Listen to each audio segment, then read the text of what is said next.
Supreme court సోమవారం నాడు చారిత్రాత్మక తీర్పు ఇచ్చింది. జమ్మూ కాశ్మీర్ ఆర్టికల్ 370ని కేంద్ర ప్రభుత్వం రద్దు చేయడాన్ని సమర్థించింది.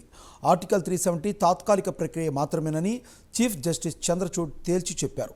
దీంతో వచ్చే లోక్సభ ఎన్నికల్లో ప్రధానమంత్రి నేతృత్వంలోని బీజేపీ విజయానికి ఈ తీర్పు టానిక్లా పనిచేస్తుందని రాజకీయ విశ్లేషకులు అభిప్రాయపడుతున్నారు. వివరాలు చూద్దాం.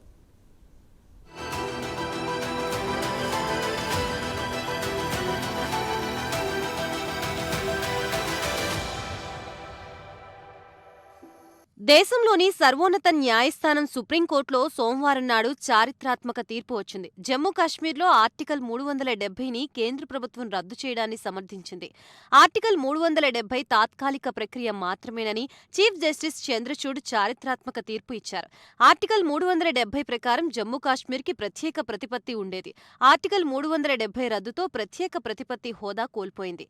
ఎన్నికల కమిషన్ని వచ్చే ఏడాది సెప్టెంబర్ 30లోగా జమ్మూ కాశ్మీర్ అసెంబ్లీకి ఎన్నికలు నిర్వహించాలని ఆదేశించింది.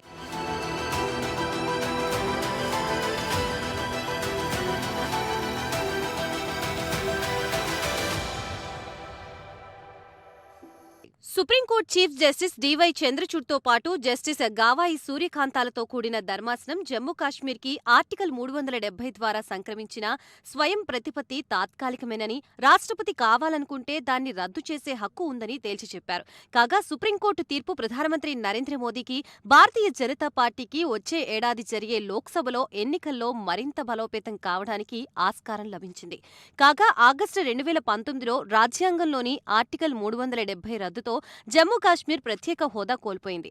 కాగా 2019లో కేంద్రంలో భారతీయ జనతా పార్టీ ఘన విజయం సాధించిన తర్వాత జమ్మూ కాశ్మీర్ స్వయం ప్రతిపత్తి కోల్పోయింది. దీంతో పాటు బీజేపీ కూడా అధికారంలోకి వస్తే జమ్మూ కాశ్మీర్ స్వయం ప్రతిపత్తిని రద్దు చేస్తామని ఎన్నికల మేనిఫెస్టోలో హామీ ఇచ్చింది.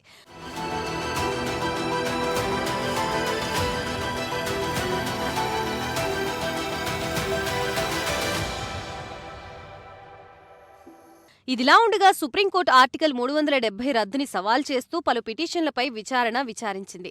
అయితే స్వయం ప్రతిపత్తి రద్దు అయ్యాక జమ్మూ కాశ్మీర్తో పాటు లడఖ్ని కూడా కేంద్రపాలిత ప్రాంతాలుగా ప్రకటించింది. వెంటనే ఆ ప్రాంతంలో ఇంటర్నెట్ సేవల్ని నిలిపివేయడమే కాకుండా స్థానిక రాజకీయ నాయకుల్ని అరెస్ట్ చేసింది. ఈ ప్రాంతానికి చెందిన పౌరులు ఒక ప్రాంతం నుంచి మరో ప్రాంతానికి వెళ్లకుండా ఆంక్షలు విధించింది కేంద్రం.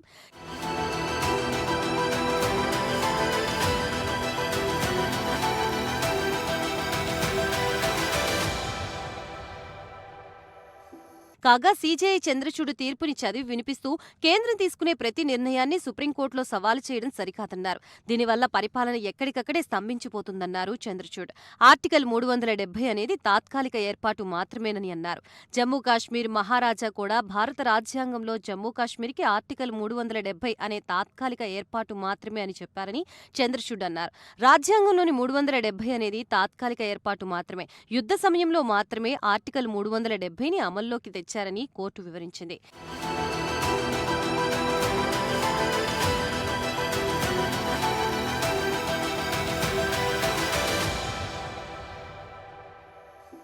కేంద్ర ప్రభుత్వం తీసుకున్న నిర్ణయాన్ని, ప్రెసిడెంట్ రూల్ని తిరిగి వెనక్కి తీసుకోలేమని తేల్చి చెప్పింది కోర్టు.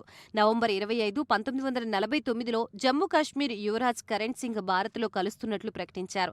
కాగా రాష్ట్రపతి తన విశేష అధికారాలతో ఆర్టికల్ 370 క్లాస్ 3 ప్రకారం జమ్మూ కాశ్మీర్ స్వయం ప్రతిపత్తిని రద్దు చేశారు. భారత రాష్ట్రపతి చర్యని కోర్టు తప్పుపట్టాల్సిన అవసరం ఇక్కడ కనిపించడం లేదని సీజేఐ బెంచ్ వ్యాఖ్యానించింది. ఆర్టికల్ 370 అనేది రాజ్యాంగం ప్రకారం జమ్మూ కాశ్మీర్ భారత్లో అంతర్భాగమని తేల్చి చెబుతోంది.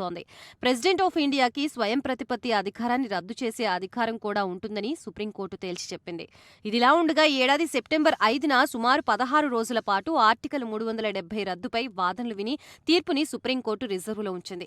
కాగా కేంద్రం మాత్రం ఆర్టికల్ 370 రద్దుని సమర్థించుకుంది. జమ్మూ కాశ్మీర్ స్వయం ప్రతిపత్తిని రద్దు చేసి రాజ్యాంగాన్ని మోసం చేయలేదని కేంద్రం స్పష్టం చేసింది. కాగా కేంద్ర ప్రభుత్వం తరపున attorney general R Venkataramani, solicitor general Tushar Mehta హాజరయ్యారు. పిటిషనర్ల తరపున senior advocate Kapil Sibal article 370 తాత్కాలిక ప్రొవిజన్ కాదని వాదించారు.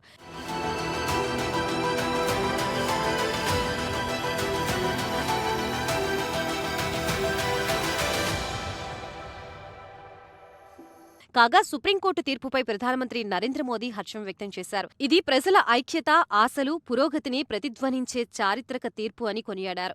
సుప్రీంకోర్టు